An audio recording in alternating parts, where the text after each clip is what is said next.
All right, everybody, welcome back to another episode here of Corona Geek, the original hangout dedicated to mobile app development using the Corona SDK.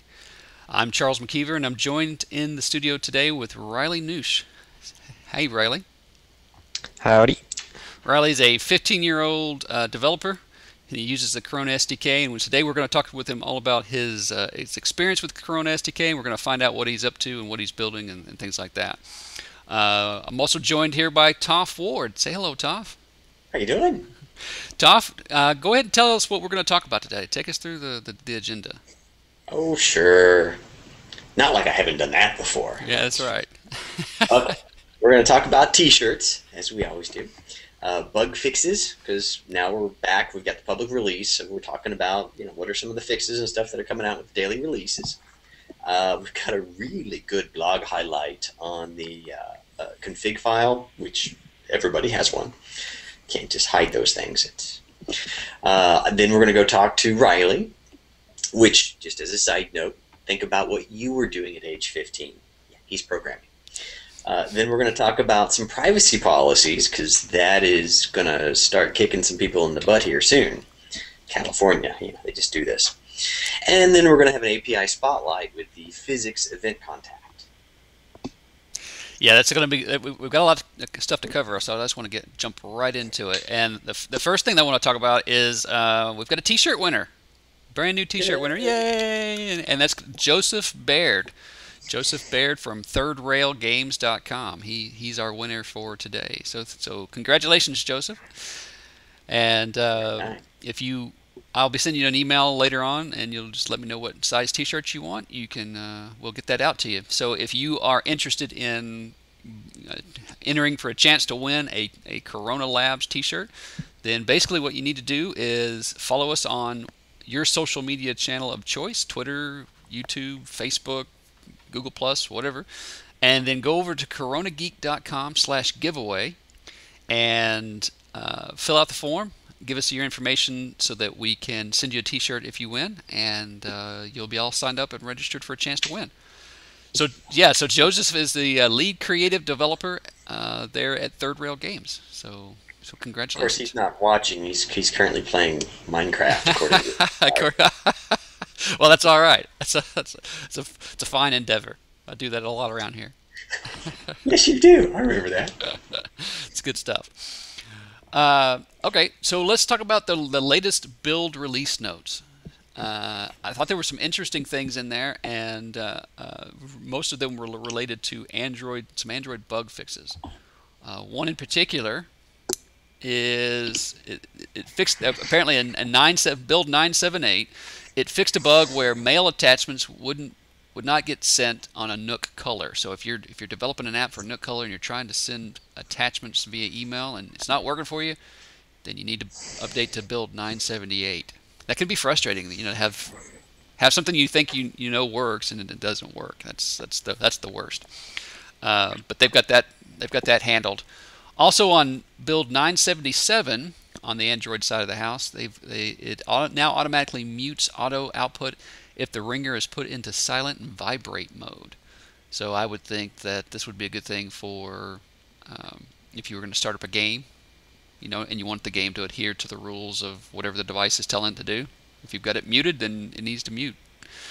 And I tell you, the one interesting thing I thought about this note was that it said it was required for the Samsung App Store review process.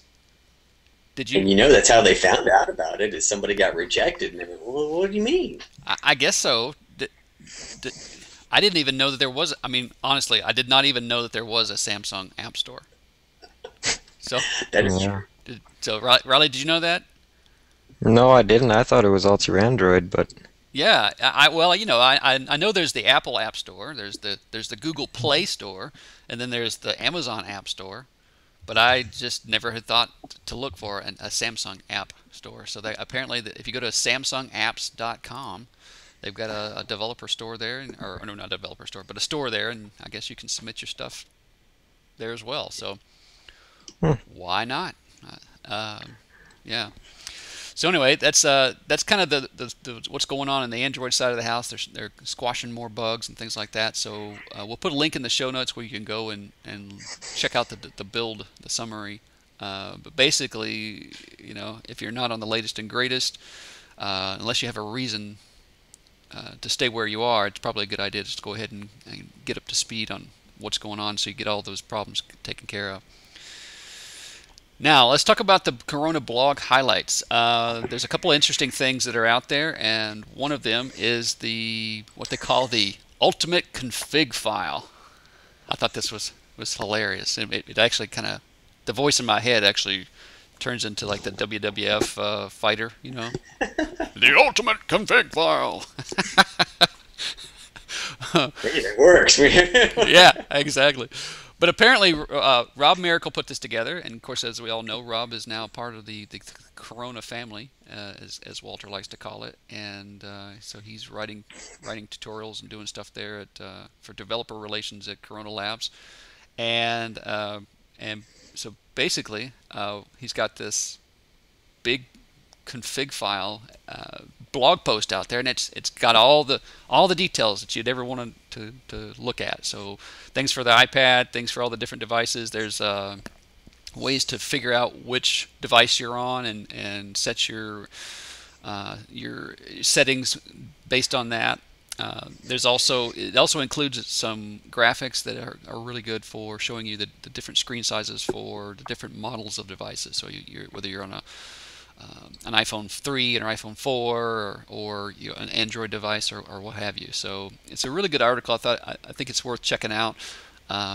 It's definitely been a point of conversation for people as to how to handle this going forward. So we'll put a link into that in the show notes as well.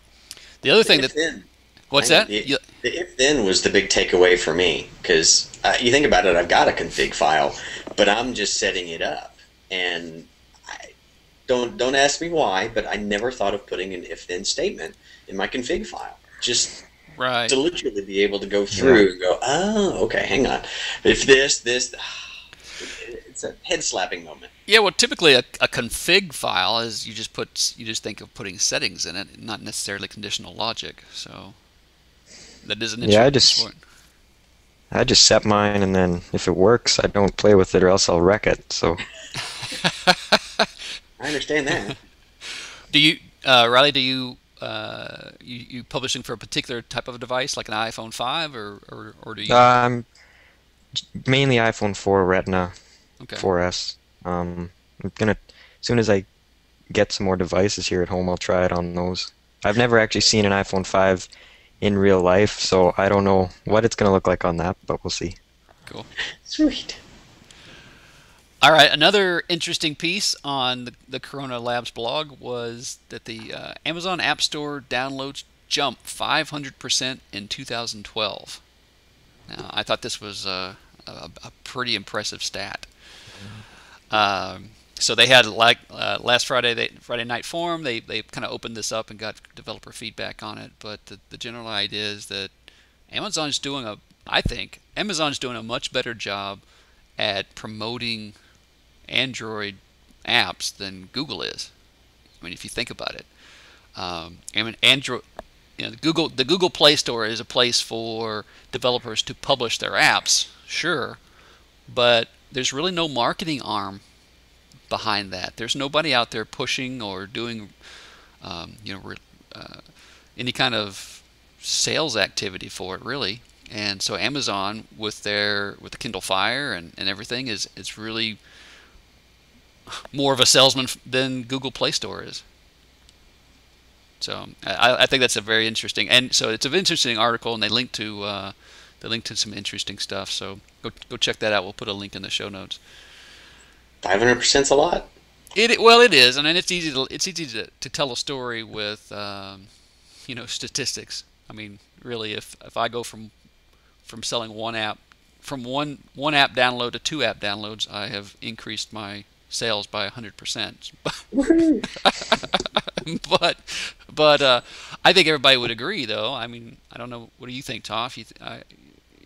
Isn't Amazon doing a good job, you think? Well, it's technically, meaning that like for instance, the app I'm currently coding, I was just going to do iPad. I mean, that was my target. Is it's an iPad. Well, you start looking at the other stores and you go, huh? You know, if they really are getting that much of a download, and the thing that I'm interested in with the Amazon as opposed to some of the other Android marketplaces, you're used to paying money with Amazon. Just kind of like whenever you go to iTunes, you're kind of used to paying money. Well, that's what Amazon's not free. I mean, you're used to paying something to Amazon.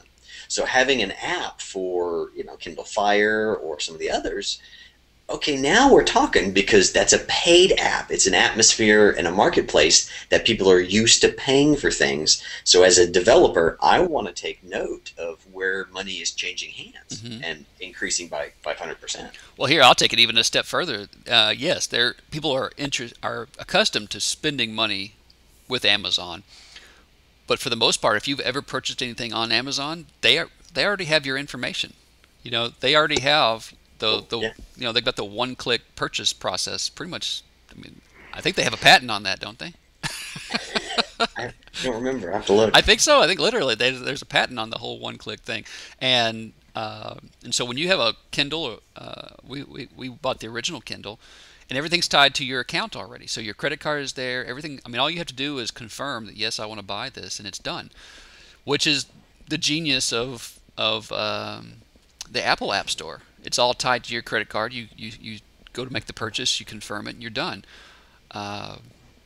Things like Google Play. Well, I'm like, okay, I've made a purchase on Google Play, but I had to go and pull out my credit card, and it was there was more steps involved than just tapping a button. And I think that's a big secret as to why why Apple's done so well and why Amazon is doing so well. So it's kind of akin to the whole.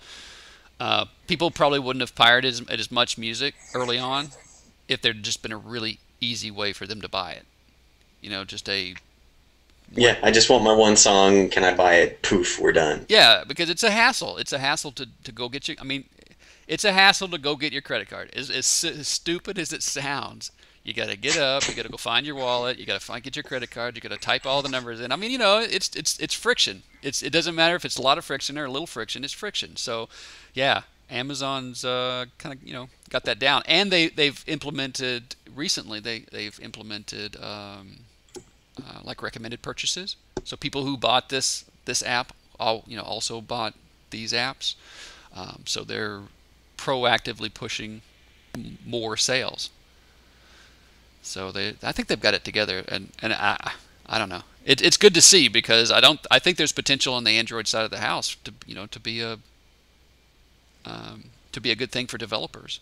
But the Kindle Fire, I think, is helping to prop that up too, simply because it's a really nice tablet. Yeah. And Google is really coming on strong with their new tablet.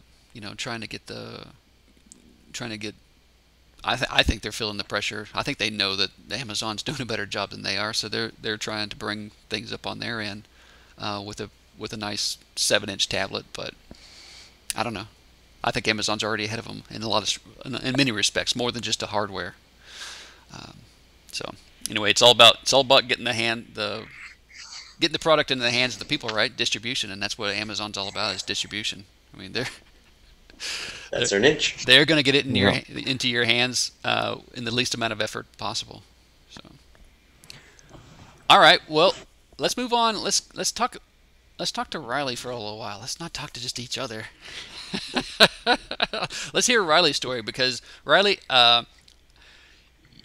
I think it's incredible. First of all, congratulations. I think it's incredible that you're 15 years old and you're out there developing apps, and it's an uncharted territory, I think is what we were talking about before. Yeah. So tell me, give us the rundown. How long have you been programming? With Corona, been programming maybe 9 months. 3 years ago, I bought a book called Game Programming for Teens, and it used BASIC. And I didn't understand a word of it, but I read it over and over and over and over. And then after that, I kind of like gave up on it and didn't see any hope because I looked at Objective-C. I thought, there's no way I'm going to know that. And then maybe December, I looked at another SDK, and it was really easy, easier than Corona, but a lot less powerful, and learned that. And then after a little bit, I heard about Robert Ney and Ney Games and Bubble Ball, and that kind of inspired me again. And then I looked into Corona because a long time ago I downloaded it, but I didn't understand like why Terminal had opened when I clicked on the one icon. Mm-hmm. And because I was just waiting for like a big interface, and because the other one was all drag and drop buttons, and I mean it was handy but not near as powerful. And after a while I read, I think, the getting started pages. I read those 3 or 4 times and then took off from there and learned it. So Okay. If it makes you feel any better, I felt the exact way about Objective-C when I looked at it and went, holy cow, I gotta learn what? yep. And I've been programming, so it's not like this was just totally foreign to me. It was just totally foreign to me when I opened up the Objective-C. Went, wow. Yeah, the Stanford University put out a bunch of well, they basically put out an entire course on how to do it, and you can, I mean, anybody can download it from iTunes or whatever, and kind of audit the course. And I watched a few of the videos, and I was like, okay, I know enough to know that it's not what I want to do. I looked at it and I got it for a little bit, like in the last maybe 3 or 4 months. I looked at it some more, and if I quit Corona and spent a lot of time at it, I could figure it out. And I was going to, and then I read one of Peach's articles where it's like, well, why do you need to do something so complicated, and you can do this way faster and you achieve the same thing in the end? So yeah, good advice, definitely. So is that why you chose Coronas, because it was faster, or why did you choose it? it was quicker, easier, and a great community behind it of people who didn't talk like super geniuses, and they still spoke English. Like on the forums and stuff on Objective-C, you don't understand a word they're saying, but you go on Corona and they're very helpful there. So That's a good point. I never even thought to check out the Objective-C forums. I mean, that would be a big. yeah. That's a big piece. You're right. That's a big piece. If you can't get support on it, it doesn't matter how well you understand it or how good the tools are. If you run into a problem, you're going to have to reach out to somebody else for help. So, Yeah. it's almost like buying a product. You almost want to call up their support first and see how good or bad that is, and then maybe you'll buy it. Mm-hmm. Yeah, good point. So what apps have you developed so far? What are you working on? Right now I'm working on 2, or I guess 3 sort of. A light and a full version of a game where a bunch of platforms scroll across the screen and you push a button and a box jumps from platform to platform, and then you like can slide the box around, and then it gets gets a lot faster, and the platforms get further apart, and you got to time it just right or else you miss it and crash.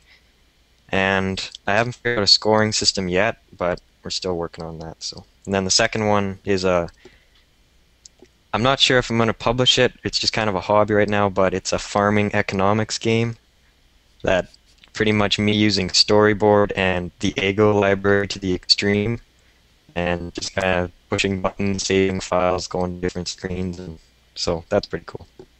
Wow, that's pretty cool. Toff, you should talk to him about the Trader's Tales.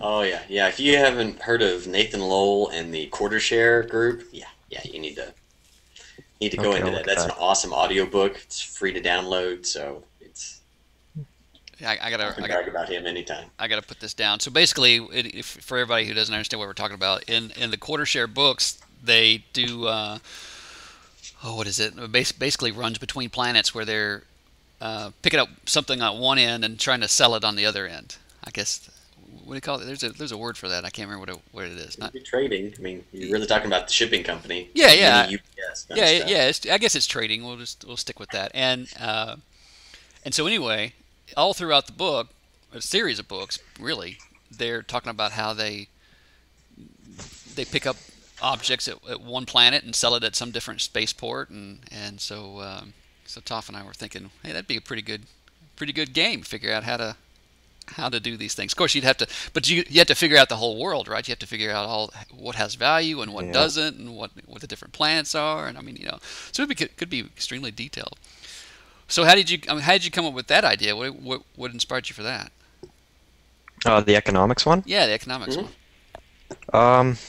Well, I live on a farm, and this year and the last few years I've been getting quite a bit more involved in that. I mean, it's what I'm going to do when I'm older, if I'm not programming.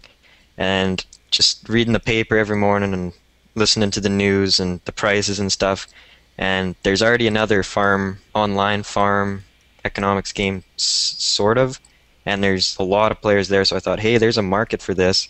And I know it inside and out. If I could just figure out how to put it down from my head onto paper and then into a game, then maybe it could take off or something like that. So you put it in the education category and see what that works. Yeah, that too. Yeah, and it wouldn't have to be complicated in the beginning. I mean, it could just be the foundation for something, right? I mean, just at least enough to see if people would download it and get started. Interesting. So you mentioned that the other app though has blocks. So are there any graphics, any advanced graphics, or is it just geometric shapes? I'm using Vicky. I use some of Vicky Wenderlich's stuff, if you've heard of her. Yes, I have. Because I'm good at coding. When it comes to drawing or design, oh man, I'd rather rip my toenails off with a pair of rusty pliers than have to draw things. So it's like some of that's just basic downloaded stuff. It's not like just cubes and circles, and there's quite a bit of detail to it, but I mean, it's been seen before, so. Okay, gotcha. And I was, as you were saying that, I was thinking that you can put the Corona SDK, you can put the simulator into like a debug mode. I can't remember what they call it, but basically a debug mode where it shows you all the shapes. Hybrid. Yeah, hybrid. I think that's it. Yeah. So for all your objects, and so really everything is a circle or a square or a rectangle or whatever. It's a geometric shape anyway. So even though you might be seeing a angry bird or a pig or whatever, it's still a box. So I think the important thing there would be just not to get hung up on the graphics, because. Yeah. What do you think about that as far as game? I guess what they call game mechanics.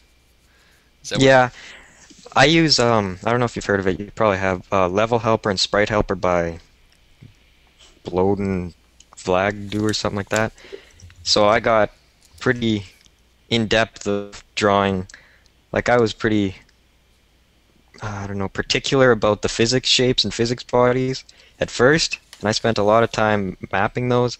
And after a while I realized that made my game lag really bad. So then I just discovered, well, everything's either a square or a circle. So I'm mostly a square. Oh, okay. So you tried to outline the points all around the objects, right? Yeah. Yeah. Way too detailed. Is it? I think I saw some things on some tools that they would do it and they would only outline so many points. You can make it do that, I think. Okay. And did you try that? Did that help at all? Yeah, but it got to the point where, I mean, as the developer, I know what's there, but as the player, I'm not going to really care if one little tiny corner is mapped to a physics body or not. So, I guess it would only become an issue if the collisions were awkward. Yeah, that's like in some 3D games, it makes me really mad. And then I kind of carried that over to my game. And then after I started testing it with like a billion physics joints, then it got pretty performance heavy. So that's a good piece of advice. Don't do more than you need to. Right? Yeah. Don't make it any more complicated than it needs to be. If there's a reason for it, then do it. If not, then don't. So are you focused on just games, or you said you were going to do the other app or you're thinking about the other app with the economics in it?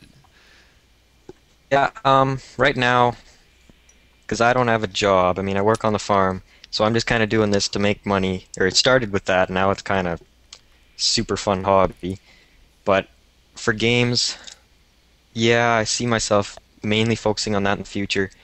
But at the same time, if I found a market for a certain utility, like there's hardly any agriculture real life apps.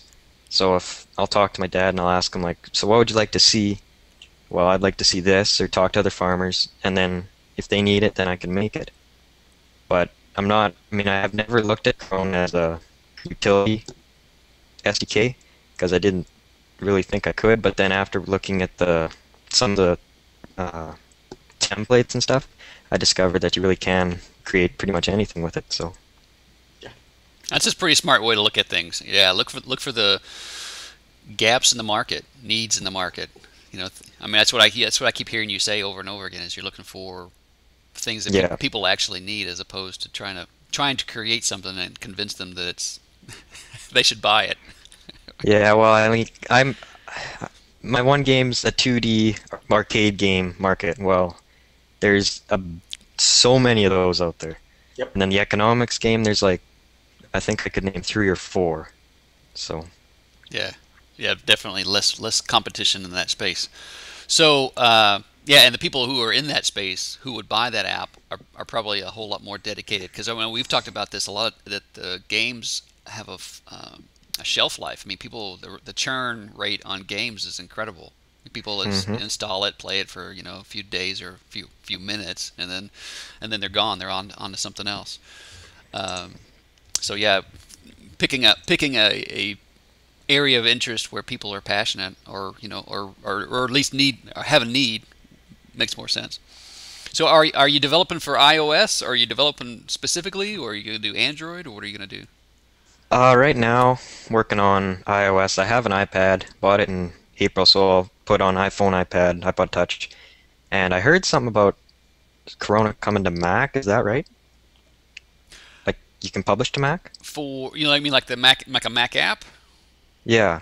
Well, I don't know that it's on the roadmap. I know we've kind of we poked about it. We've poked about it, and I think the guys at Corona Labs are open to the idea. It's just a matter of time and resources and things like that. I haven't heard of anything definite yet. Yeah, I definitely have not heard anything. But I would love I think that's a great idea, because because you're using a platform that allows you to build from multiple platforms.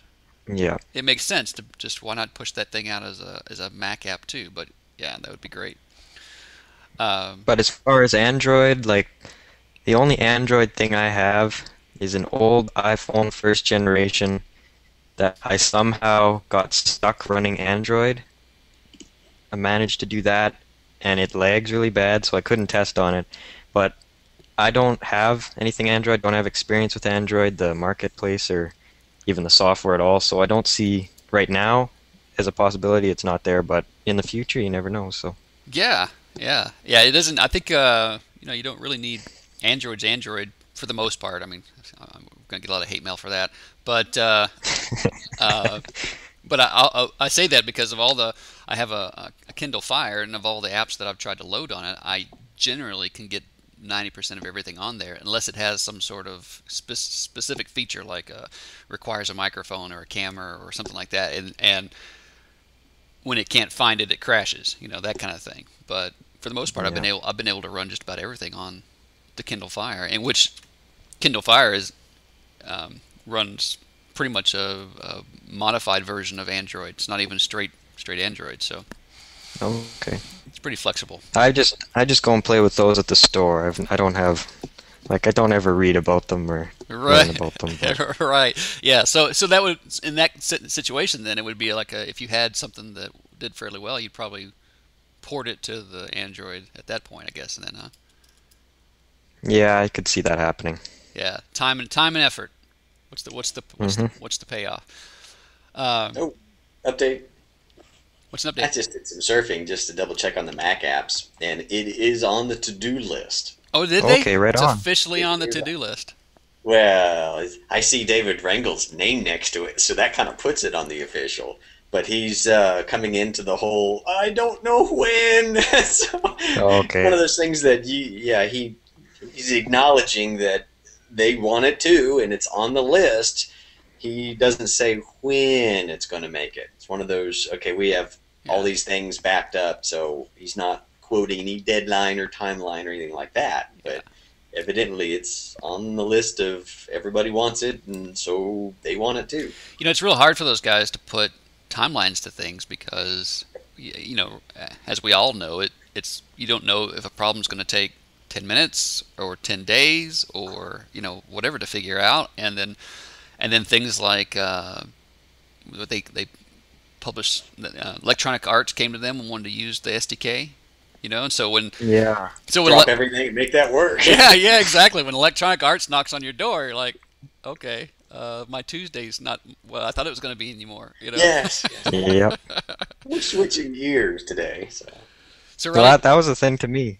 Like, I go back to the simplicity of Objective-C, and when I saw that announcement, I thought, okay, Corona really is something else. If Electronic Arts is using that, then yeah, that's, and then like you said earlier, it's a matter of, can you use Objective-C? Well, sure, absolutely, but Objective-C is not going to work on Android, and you know your time of development is going to be a lot longer. So why not use something that's going to get you there faster? Yep. Less lines of code. So, do you have any advice for new developers? Probably two things. One would be, don't overcomplicate things. I'm really bad for that. Like, really bad, and then it'll affect performance, and then it messy code and takes too much time, and you get a headache because it doesn't work when it's supposed to. So just keep it simple. And then second probably would be, when you're learning something, make sure you have a goal. Like, recently I've been to learn scroll views. I'm a bit of a slow learner, so that was tough for me because I didn't have any application for scroll views. So after I figured out how I could use scroll views and just have a target for what I could accomplish by learning this, that made it a lot easier rather than just learning it and then trying to remember it later down the road when you really need it. There you go. Yeah, because now you have a practical application of it. You own the information. Yeah. Yeah, I know that I've recommended to some people to go through the Corona SDK documentation and familiarize yourself with what's there. But you're right, you got to have a goal, and that's why it's great to go through all the sample code that comes with the SDK. I didn't for the long time go through any of the example code that actually came in the SDK because there's a folder where you can go through, and I think there's, like, I don't remember, 20 different examples or something. Yeah. And they're all there. What's that? I used them. Yeah, I mean, what I did was one Saturday I just sat there and I built every project, and I loaded them all on the app and on the device, and I was like, okay, what is this? What does this do? And then I looked at the code, looked how it was. I mean, having that one-to-one relationship was a whole lot easier than just trying to read a book and try, like you say, try to hang on to it. So do you have any future plans? What's your? You talked about. I guess future plans would be finish my economics app, release the game that I made right now, see if that goes anywhere. If it doesn't, I considered going to Unity 3D, but again, I didn't really see a need for that.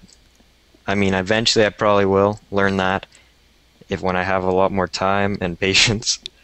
But right now, I mean, if I can think of an idea to keep going with Corona, and I probably will, then I'm just going to keep using Corona as long as I can, and you can never run out of stuff to know, and I'll just keep learning it, reading it, and see where we go. Yeah, I'm sure a lot of that would have to do with what you're trying to accomplish, because at this point, Corona doesn't do 3D, not true 3D. I mean, there's lots of it can create isometric maps and that kind of stuff, but it doesn't do the 3D graphics. And conversely, Unity 3D doesn't do. You're not going to create apps. No. Like farm management apps or farm economic apps with Unity. So that's every seems like every tool has its own specialization. Yeah, I figure Unity's 3D, Corona's 2D, and if there's a market for it, like I say, then why go overcomplicate it? So. Yeah, exactly. So, so I want to ask this question. You're 15. You're trying to publish to the app stores. What kind of issues have you run into with that, as far as legalities and all that kind of stuff? Well, being underage, of course, you can't do that, which I discovered.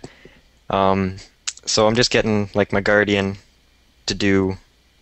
We're gonna sign up under his name, and then I'll develop it. There's disadvantages to that certainly, because I think I either read it or they told us that if I have a problem or he has a problem, then he has to talk to them, and it can't be me. So that could be certainly interesting, but I mean, they're the boss. So I mean, we thought of incorporating, like Robert Ney did with Ney Games LLC, and we thought of that, but right now I don't have the resources to do that or the knowledge. If it became successful in the long term, then I definitely see incorporating, but I can't do anything because I'm underage, so it all has to be with him. I mean, I can still develop, but technically it's all his. So. Yeah, right. So he's got to go back to the developer, and and that makes sense. I guess from I mean, I'm not a lawyer, and I don't even play one on TV, but that I can imagine that makes sense, because even if a guardian signs up for you on your behalf, and then you wind up talking to them directly about technical issues or whatever, then I mean, it would seem like it would be implied that if they were talking to you directly, then they could get in trouble. So it makes sense why they would have that communication channel that way. But certainly, I mean, is your legal guardian like a coder? Technically, no. Farmer. So it's interesting. It's interesting. When he first got his iPad, it was, oh man. Had to teach a lot, but he's a lot better now. I mean, he's open to learning it, and he's pretty easy going. So. Well, I could see how that would be kind of funny. No, it's a touch event, not a tap event. Yeah. Oh, what? What's an event? Okay. He says it's a touch event. Yep. I hope we don't have to do that, but you never know. So. Yeah, right. Well, fortunately you've got.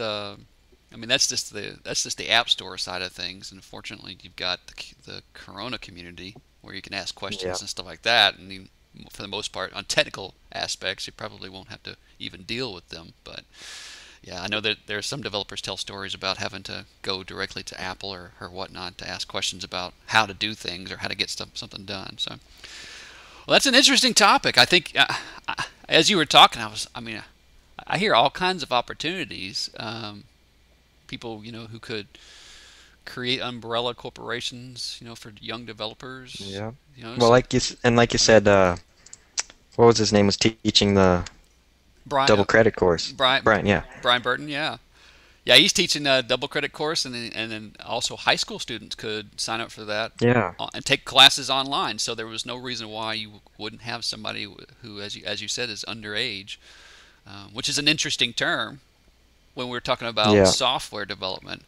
How old do you have to be to develop an app? Well, Yeah. Well, I mean, I heard you guys talking about someone who was really young, like 7 or something. That's my son. Yes. Oh yeah, that's sweet. I mean, anyone can develop. It's the distribution that's tough. Yeah, right. Yeah, because you have to do contracts, and you have to be 18 to sign contracts, and. Mm-hmm. Yeah. So yeah, you could put it out there for free. It's just if you want to make money off of it. Yeah, app development could start at any point. I mean, the other day we were riding home from something, and I was telling my son, he's 12, and I said, I need an idea for an app, and he just started telling me about how we should do something, and I need one of those. I was like, and I got home and I wrote it all down. I was like, that's great. This is awesome, So I've already got a game in my queue that needs to be developed. So Maybe Yeah, that's where I struggle is the ideas. I can't figure it out. so what? Getting the concept from your brain down to the actual code, or just Well, getting a concept into my brain. Oh, okay.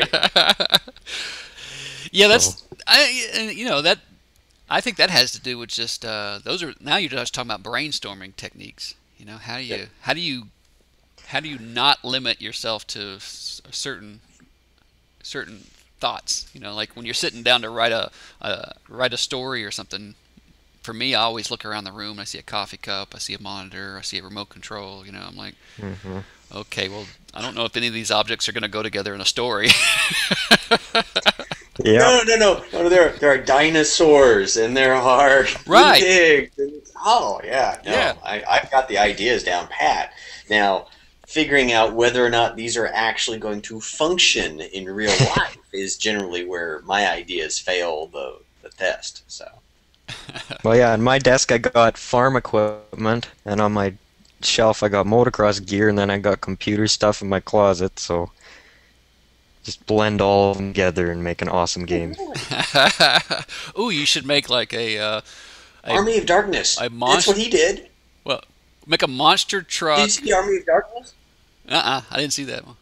Did Oh yeah, no. Bruce Campbell, Army of Darkness. He takes his old car basically back to the medieval times, uh-huh. and the blacksmith like puts all sorts of sword attachments, and he basically wipes out an entire zombie army with his That's car. awesome. That, like mulches up everybody. Oh yeah, no. I farm zombies. We're good. There you go. Well, yeah, this your next game could be a farm. It could be like a farm tractor, motocross, zombie crushing, game. I mean, Number one rule: use what you know because Yeah. you already know it. yeah, Number two rule: do something that you're passionate about. Yeah. And make sure that rule doesn't turn into sorry. Anyway, but that's generally what if you're not passionate about it and it's not something you know much about, you're pretty much going to lose interest in the idea. yeah. But if you want it as a game that you want to play, you're all over it. You can't lose. I mean, because if the only person who downloads your app is you, you're still happy. You still have Yeah. usually have one customer, right? Exactly. Woo-hoo, I win. All right. Well, so let's put the word out to people. Then we need ideas. Come up with ideas. Yeah. So if you have ideas for an app and you'd like to see something developed, send it to questions@coronageek. Questions@coronageek.com, and let us know. We need to make a post of that, Yeah. and we'll just have like a little running commentary where people can post their ideas. Yeah, maybe we should do a contest, and then whoever wins the contest will develop their app. That There would you be go. that would be fun. That would I be mean, a lot think of of fun. how many developers are looking for ideas. It's just a matter of ta-da! Here's one. Let's fully develop it Yeah. and then pitch it out there. Yeah, and make all the ideas open. Right, the contest is make all the ideas open. Everybody can see them, and then we just pick one that and then develop that one. That would be cool. Speaking of which, not to get too far off track, but there is a game jam dev. Oh, what was that called? It was I saw a post about global game jam. I'll put that in the show notes. Okay. But evidently, you gather together for a weekend, and basically you build a game in a weekend. I mean, like 48 hours, boom, make it happen. And I saw an email from David Rangel who was talking about they're actually going to be a global sponsor of this next year. So I'm totally on board with that. I mean, that just sounds like fun because I didn't even know it existed. So if anybody has been to one of these or knows about these or, has heard that their ex-uncle on whatever went to, tell us about it. Send us an email. Let us know because it sounds really cool to me. I mean, even if I'm just there to cheer on the people who are coding, I'm good with that too. Just I can come up with ideas. I just can't draw them. That's right. Yeah. Yeah. Don't put me on the football field to play, but I'll bring water to you all day long. You got it. All right. Well, let's talk about some industry news here. Basically, we've got some things that people need to be aware about. One, of course, is that OpenFeint is shutting down their servers on December 14th, and that days. Yeah, in 4 days. Apparently, this was not something that people were expecting because Gree, had originally said that they would keep the servers up, but now for whatever reason they've taken them down. So, or going to take them down, and that it's going to affect people in a number of ways. One is there's not really a migration path yet to the Gree solution. And even the Gree solution itself has some holes in it because some of the features that are in OpenFeint aren't in Gree. So that's going to be interesting. And the other thing is that when you open up your app, potentially it might crash. So if a user hasn't updated their app yet, and it still includes a call out to OpenFeint servers, it's not going to be a very good user experience. So a lot of developers have been very upset about this, even though Gree has come out and said we apologize, and they're still shutting the servers down. So Man, that's got to make a lot of people unhappy. Yeah, and it's kind of crazy. They came out with an apology. We really apologize. We understand this has put a lot of stress on developers and all that kind of stuff. But we're not doing anything about it. Right. But we're still shutting the servers down. So I've seen a few apps come across the wire that are Corona apps that I personally have on my device that have said that they've updated, which is great. It's good to see those. I know that Go Ninja, that they came out I think yesterday or the day before, and in their update they even said in their release notes, we highly recommend that you update so that your app won't be affected by this change. So. Well, that's very politically correct. Yeah. That could lead to some bad ratings if your app just randomly crashes. I think so. Yeah, this is certainly certainly a fear. Yeah, because people won't understand. Most people aren't going to understand what OpenFeint is. They don't. All they know is there's a leaderboard and they can put in they had their score or something, but they don't know what OpenFeint is. My app doesn't work anymore. That's all they know. Yeah, this app stinks. It crashes every time I load it. Which is a lesson to developers that those little if-then statement wrappers are very handy. Yeah. If this fails, do something other than crash the app. Right. Run the crater function. Exactly. California is wanting to protect your privacy in a major way. Apparently, back in October, they sent out 100 notices to a bunch of different app developers and said, you guys need to include privacy policies in your apps, or at least link to a privacy policy out on the web.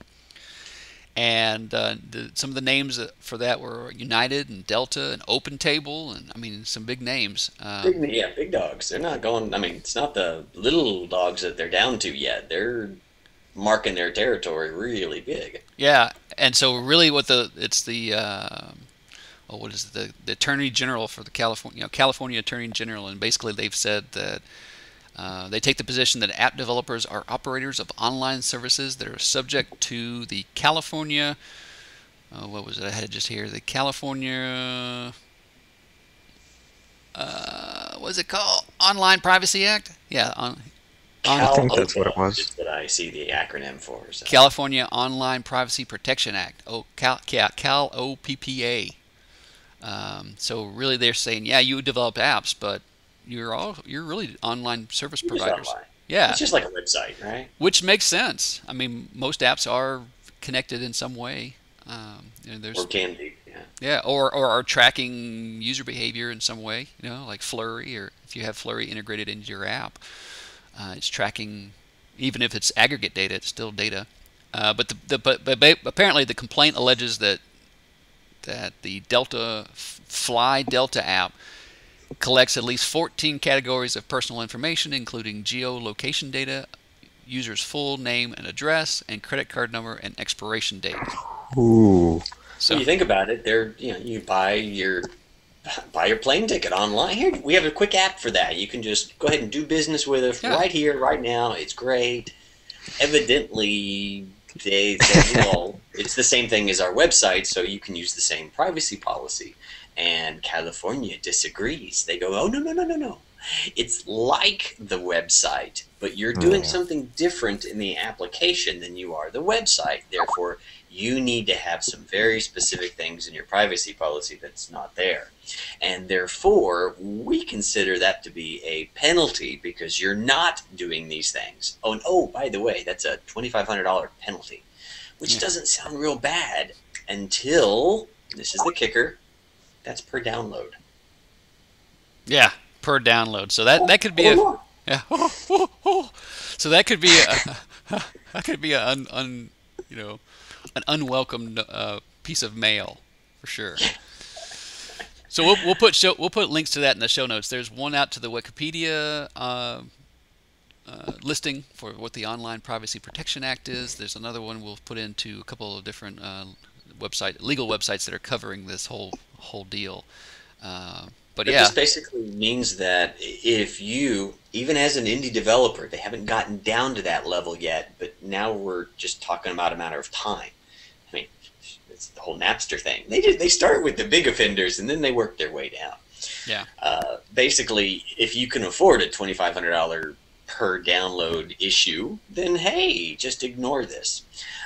If, like most developers, $25 is an issue, you might want to make a little privacy policy and link to it because it looks like it's not that big of a deal. You just need to have the ability to link to a very specific privacy policy just for your app. So if you're collecting information, even emails from somebody in your app, then you really need to link to some sort of privacy policy, any privacy policy that specifies this app may collect your email and, we're not going to use it for nefarious purposes kind of thing. Mm-hmm. Obviously, I'm not a lawyer and I don't play one either, so might not want to use those exact words.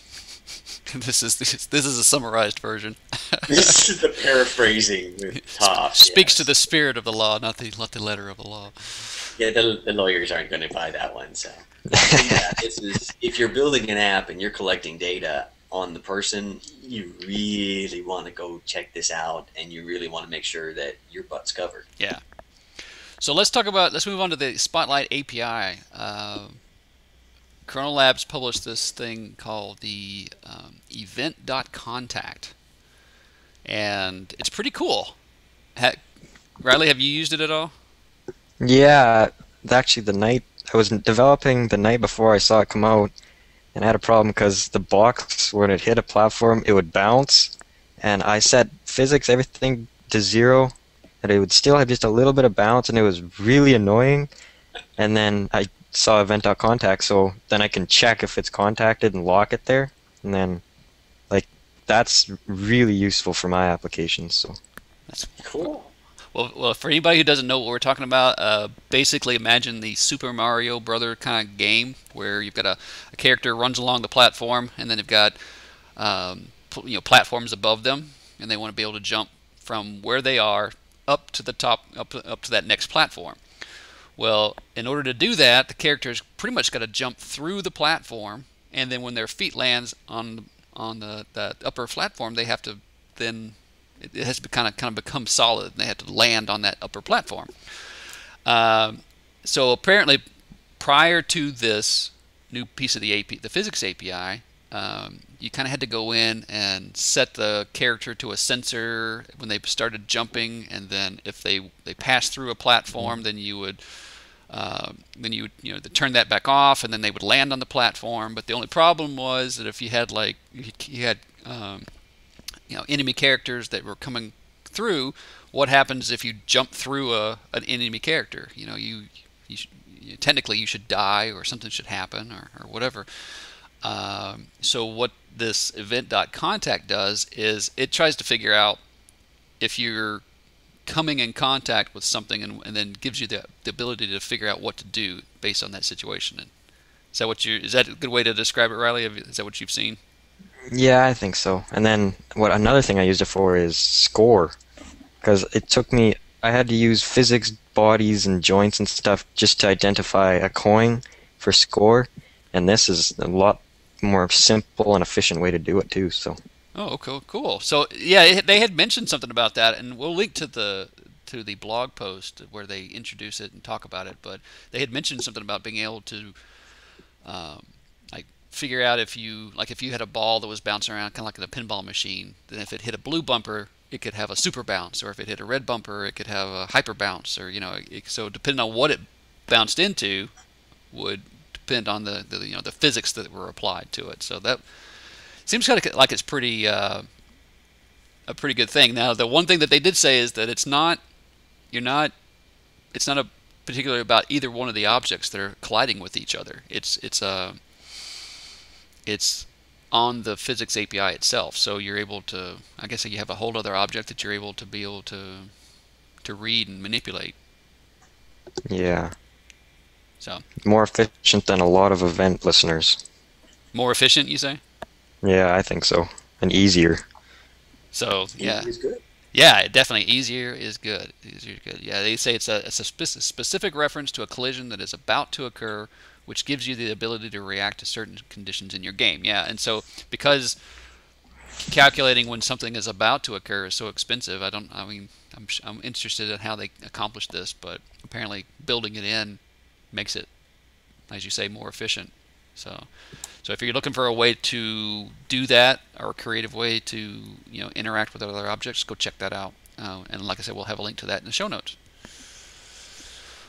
Well, very cool. We've got some special stuff coming down next week. Unfortunately, I can't talk about it, but which is kind of a cheesy way of teasing next week's show. But there's some cool stuff coming, and we're going to have a special guest on next week, and that's all I got to say about that. So if you haven't already, be sure to subscribe to us on Google Plus, so that you'll get an update. We'll let you know as soon as we can about more details about that.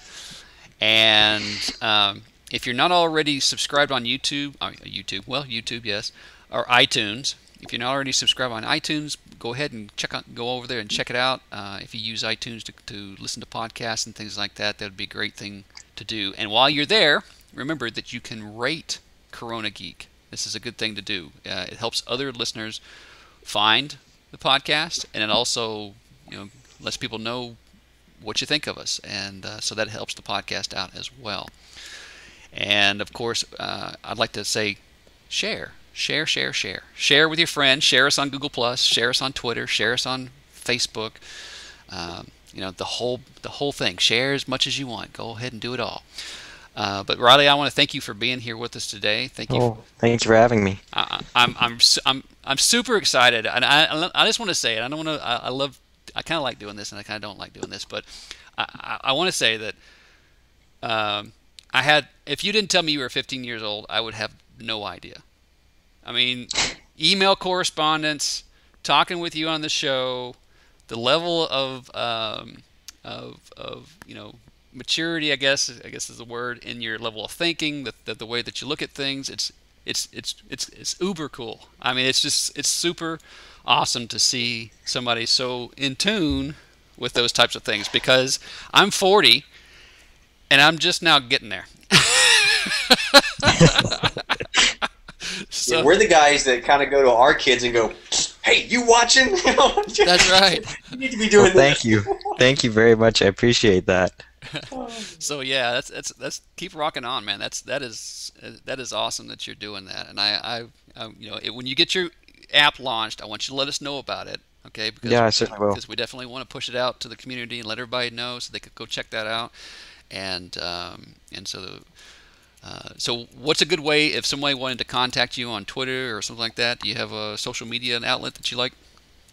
I hardly use Twitter, and I really, really dislike Facebook. So I guess my email, the one that would probably be best would be njrsoftware@gmail.com. Okay. And I check that every day. I'll try and get back to you as quick as I can. Okay, excellent. Yeah, and if anybody wants to send them an email, go ahead. If you want to, send it to us and we get us to pass it along, we can do that as well. I mean, either way will work. All right, guys. Well, thanks for watching today. Thanks for subscribing and being a part of the community and supporting Corona Geek. And if you haven't already, be sure to go over to coronalabs.com and check out what they're doing over there. The forums are open all the time, and what is it? Was that restaurant term? The doors are always open. The food's always hot. So it's a really short buffet line is the way I always talk. What's that? It's a really short buffet line. You're just there. Come on over to Corona Labs because the buffet line is very short. All right, guys. Thanks for watching, and we'll talk to you next week. Take it easy.